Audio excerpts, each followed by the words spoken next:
আয়তনে এতটুকু, তবুও কোনো দিনেই নেপাল জয় হয়নি।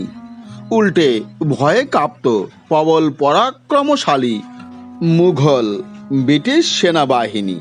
কেন? কিন্তু কেন? তার আগে হ্যাঁ বন্ধুরা, যারা আমার চ্যানেলে নতুন তারা অবশ্যই চ্যানেলটি সাবস্ক্রাইব করে নেবেন, যাতে নতুন কোনো ভিডিও আপলোড হলে সঙ্গে সঙ্গে আপনাদের কাছে তার নোটিফিকেশন পৌঁছে যায়।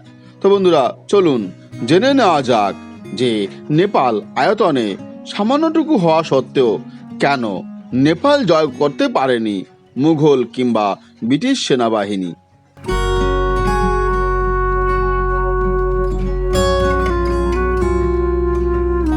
মুঘলরা ভারত এবং সংলগ্ন অঞ্চলে 300 বছর ধরে তাদের সাম্রাজ্য বিস্তার করেছিল। সম্রাট বাবর ভারতে মুঘল সাম্রাজ্যের ভিত্তি স্থাপন করেছিলেন এবং আকবরের শাসনকালে তা দ্রুত প্রসারিত হয়। এরপরে ঔরঙ্গজেবের রাজত্বকালে মুঘল সাম্রাজ্যের চূড়ান্ত বিকাশ ঘটে। মুঘল সেনাবাহিনী ভারতের চারপাশের সমস্ত অঞ্চল দখল করে নিয়েছিল।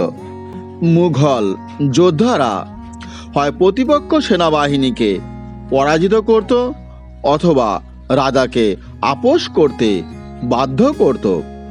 কাবুল থেকে কাবেরী উপত্যকা, গুজরাট থেকে বাংলা পর্যন্ত মুঘলদের নিয়ন্ত্রণে ছিল।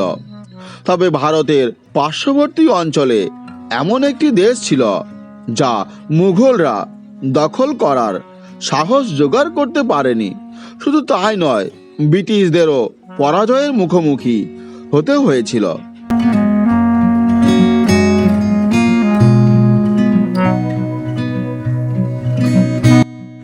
মুঘলরা কখনো নেপাল দখল করতে পারেনি।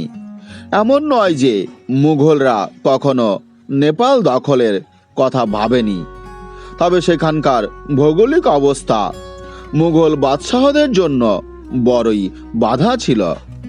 একদিকে বিশ্বের 10টি সর্বোচ্চ শৃঙ্গের মধ্যে 8টি নেপালে, অন্যদিকে মুঘল সেনাবাহিনীতে হাতি, ঘোড়া এবং উটের সম্ভারে সজ্জিত ছিল বলে দুর্গম অঞ্চলে সেগুলোকে নিয়ে গিয়ে লড়াইয়ের সাহস দেখাননি সম্রাটরা। নেপালের উঁচু শৃঙ্গ এবং পাহাড়গুলি ছিল প্রাকৃতিক দুর্গ। পাহাড়ি অঞ্চল হওয়ায় মুঘল সেনাবাহিনীর শক্তি হিসাবে বিবেচিত ঘোড়া, উট এবং হাতি নেপাল দখলের পথে দুর্বলতা হিসাবে বিবেচিত হয়েছিল। এছাড়া নেপালের ঠান্ডা সহ্য করাও মুঘল সৈন্যদের পক্ষে সহজ ছিল না। এর আগে যেসব বহিঃশক্তি নেপালের দিকে চোখ তুলেছিল, তাদের এই ধরনের সমস্যার কারণেই যুদ্ধে পরাজয়ের মুখোমুখি হতে হয়েছিল। অসীম সাহসী গোর্খারা সকলকেই তাড়িয়ে দিয়েছিল। অপরদিকে ব্রিটিশরাও নেপাল দখল করার প্রবল চেষ্টা করেছিল, কিন্তু পারেনি।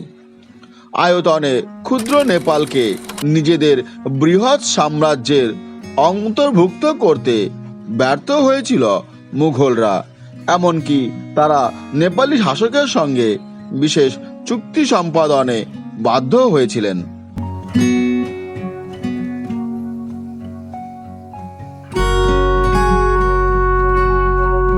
1814 খ্রিস্টাব্দে ব্রিটিশ এবং নেপালিদের মধ্যে একটি ভয়াবহ যুদ্ধ হয়েছিল। ভৌগোলিক অবস্থার কারণেই ব্রিটিশদের ধারণার চেয়ে এই যুদ্ধে তাদের বেশি সময় লেগেছিল। গোর্খারা এই যুদ্ধে ব্রিটিশদের অবস্থা শোচনীয় করেছিল। শেষ পর্যন্ত ব্রিটিশরাও একটি চুক্তিতে আবদ্ধ হয়ে বুদ্ধিমত্তার পরিচয় দেয়।